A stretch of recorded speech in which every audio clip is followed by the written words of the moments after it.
Assalamualaikum warahmatullahi wabarakatuh. Selamat pagi, selamat siang, selamat sore.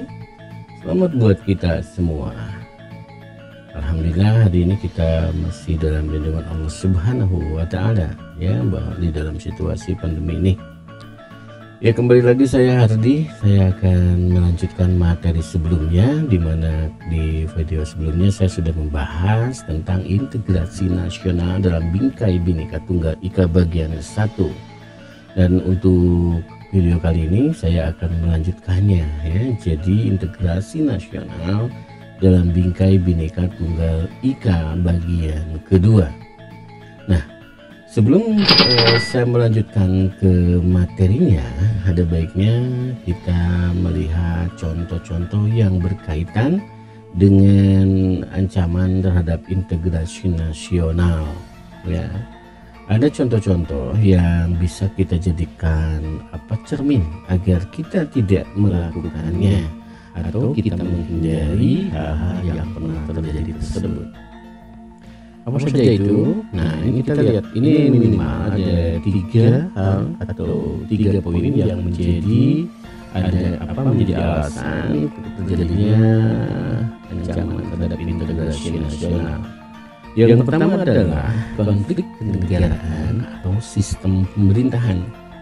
Ini pernah terjadi, dia bisa dijadikan sebagai contoh kemunculan daripada PRRI dan Permesta pada 15 Februari tahun 1958, ya. Ini pernah terjadi. Ini ada kepentingan konflik kenegaraan atau sistem pemerintahan. Berikutnya adalah konflik yang terjadi akibat perbedaan ideologi.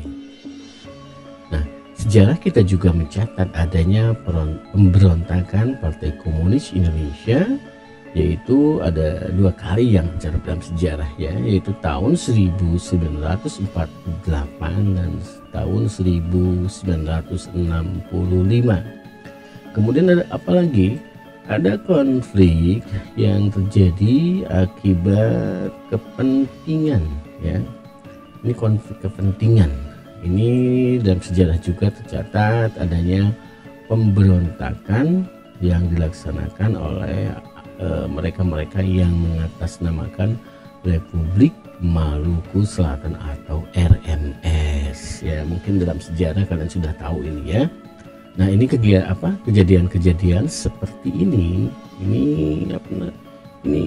menjadi sebuah cermin agar kita tidak melakukan atau menghindari hal-hal yang menyebabkan terjadi hal tersebut.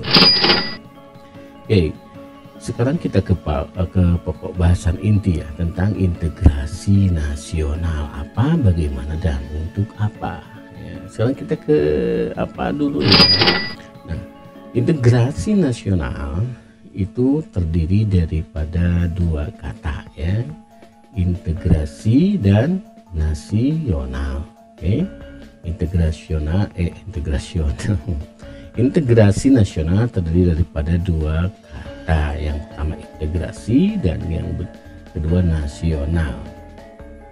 Kedua kata ini berasal dari kata bahasa Inggris, ya.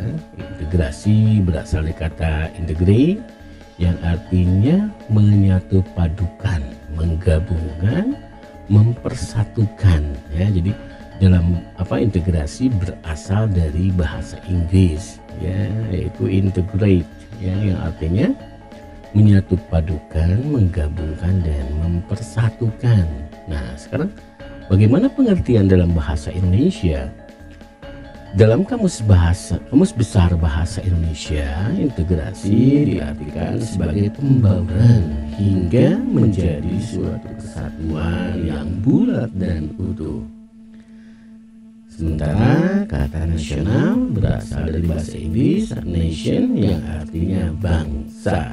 Nah, dalam Kamus Besar Bahasa Indonesia, integrasi nasional mempunyai arti politis dan antropologis. Jadi ada 2 sudut yang dipergunakan untuk memahami integrasi nasional. Nah, apa saja itu? Nah, seperti yang sudah tadi dijelaskan, bahwa kita bisa melihat integrasi dari sisi politis dan antropologis ya. Untuk sisi politis sendiri ini berarti integrasi ini menyatukan berbagai kelompok budaya dan sosial dalam kesatuan wilayah nasional yang membentuk suatu identitas nasional. Ya, ini kita bisa lihat dari sisi politisnya bahwa ini berkaitan sekali dengan konsep kebangsaan ya, yaitu nasional tadi. Berbeda dengan sudut pandang antropologis ya. Kalau antropologis ini merupakan proses penyesuaian di antara unsur-unsur kebudayaan yang berbeda sehingga mencapai suatu keserasian fungsi dalam kehidupan masyarakat. Nah, bisa dibedakan ya. Yang pertama dari sisi politis itu lebih kepada nasional atau bangsa, sementara yang kedua dari sisi antropologis itu lebih menitik beratkan kepada kehidupan bermasyarakat ya. Ya, ini jangan sampai lupa ya. Jadi dalam Kamus Bahasa Indonesia integrasi nasional itu bisa dilihat daripada dua sudut pandang, yaitu dari sisi sudut politis dan sudut antropologis. Oke. Nah, untuk lebih jelasnya mari kita lihat pendapat dari para ahli yang mereka sudah mencoba mendefinisikan atau mengartikan apa itu integrasi. Nah, apa itu integrasi? Yang pertama kita lihat di sini ada Howard Huygens ya. Howard Huygens mengatakan bahwa integrasi bangsa berarti penyatuan bagian yang berbeda-beda dari suatu masyarakat menjadi suatu keseluruhan yang lebih utuh, atau memadukan masyarakat-masyarakat kecil yang jumlahnya banyak menjadi satu kesatuan bangsa. Kalau dari sisi ini kita lihat tadi seperti yang sudah dijelaskan sebelumnya, ini kelihatannya lebih bisa dilihat daripada pendekatan politis, di mana kita melihat adanya kesatuan bangsa atau nation ya. Kemudian kita lihat pendapat berikutnya, pendapat yang sama yang membahas tentang integrasi yang diungkapkan oleh Myron Weiners ya. Myron Weiners mengartikan atau integrasi merujuk pada proses penyatuan berbagai kelompok sosial dan budaya ke dalam satu kesatuan wilayah dalam rangka pembentukan suatu identitas nasional. Integrasi biasanya mengandalkan adanya satu masyarakat yang secara etnis majemuk dan setiap kelompok masyarakat memiliki bahasa dan sifat-sifat kebudayaan yang berbeda. Nih kita bisa lihat di sini berbagai kelompok sosial dan budaya ke dalam satu kesatuan wilayah ya. Kalau tadi kesatuan bangsa, sekarang kita melihat kepada satu kesatuan negara atau wilayah dalam pembentukan suatu identitas nasional ya. Di sini Myron Weiners menitik beratkan dia melihat kepada adanya satu masyarakat yang secara etnis majemuk dan setiap kelompok masyarakat memiliki bahasa dan sifat-sifat kebudayaan yang berbeda. Ini kelihatannya terlihat adanya dua sisi yang coba digabungkan dari sisi politis dan sisi antropologis. Oke, selanjutnya kita lihat pendapat yang diungkapkan oleh Dr. Nazaruddin Syamsuddin. Nah, Dr. Nazaruddin Syamsuddin dia menyoroti tentang integrasional sebagai proses penyatuan suatu bangsa yang mencakup semua aspek kehidupan ya, yaitu aspek sosial, politik, ekonomi, dan budaya ya. Jadi Dr. Nazaruddin Syamsuddin itu menekankan kepada proses penyatuan suatu bangsa yang mencakup semua aspek kehidupannya, baik sosial, politik, ekonomi, dan budaya. Nah, di sini Dr. Nazaruddin menekankan bahwa integrasi juga meliputi aspek vertikal dan horizontal ya, ke atas dan ke samping Jadi ini menjadi sebuah hal yang hal yang harus betul-betul kita pahami agar tidak salah dalam mengartikan arti daripada integrasi tersebut. Kemudian kita lihat definisi berikutnya, yaitu yang disampaikan oleh J. Sujati Jiwandono. Nah, J. Sujati Jiwandono ini menyoroti integrasi menjadi sebuah cara bagaimana kelestarian persatuan nasional dalam arti luas dapat didamaikan, dapat didamaikan. Cara bagaimana kelestarian persatuan nasional dalam arti luas dapat didamaikan dengan hak menentukan nasib sendiri. Nah, ini penting sekali ya. Jadi dari J. Sujati Jiwandono ini dia menyoroti tentang kelestarian persatuan nasional dengan hak menentukan nasib sendiri. Nah, ini menjadi sebuah hal yang patut kita cermati. Kenapa? Karena di sini ternyata hak menentukan nasib sendiri itu menjadi penentu kelestarian persatuan nasional. Namun dalam hal ini hak tersebut perlu dibatasi pada suatu taraf tertentu.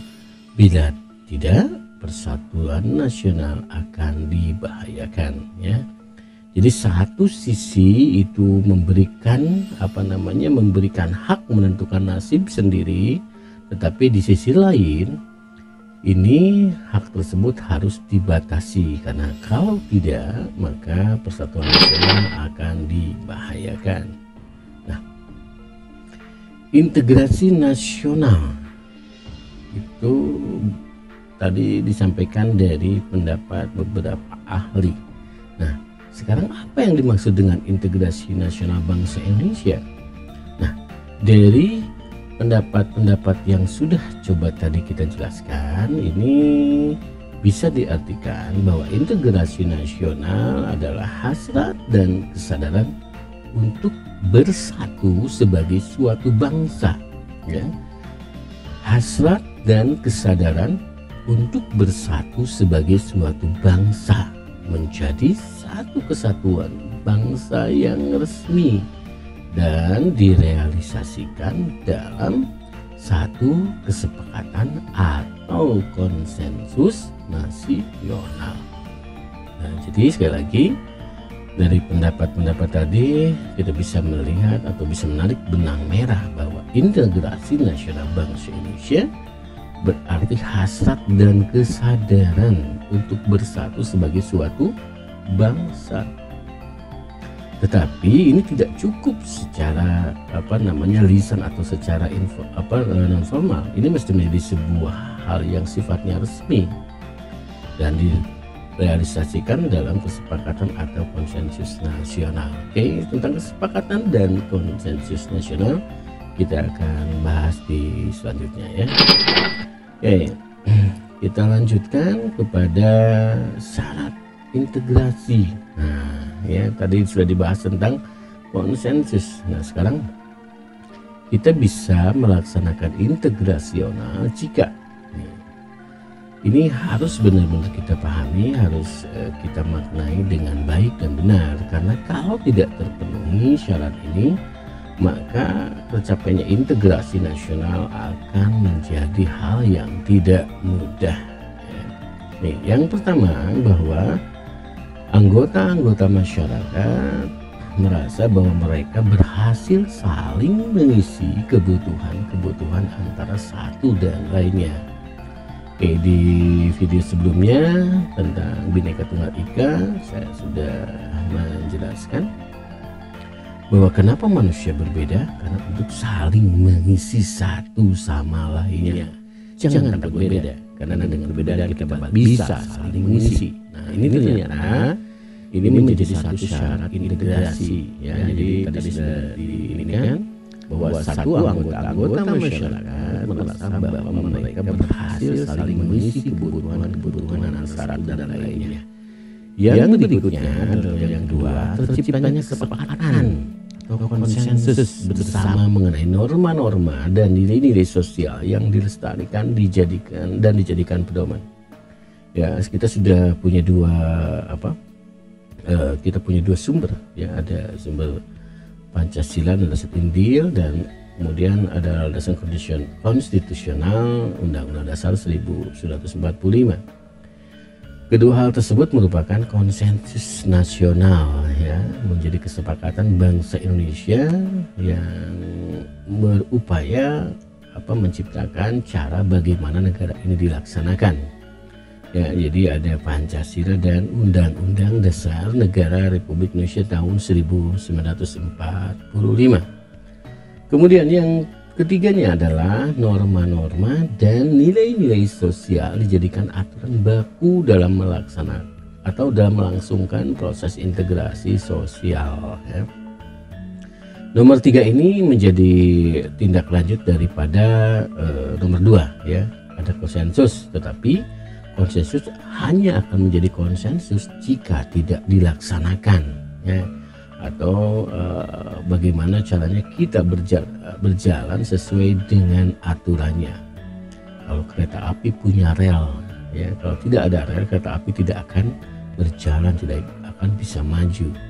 Nah, begitu juga integrasi nasional bisa dilaksanakan jika kita bisa menjalankan sesuai dengan norma dan aturan yang berlaku atau konsensus nasional. Oke, demikian pertemuan kali ini.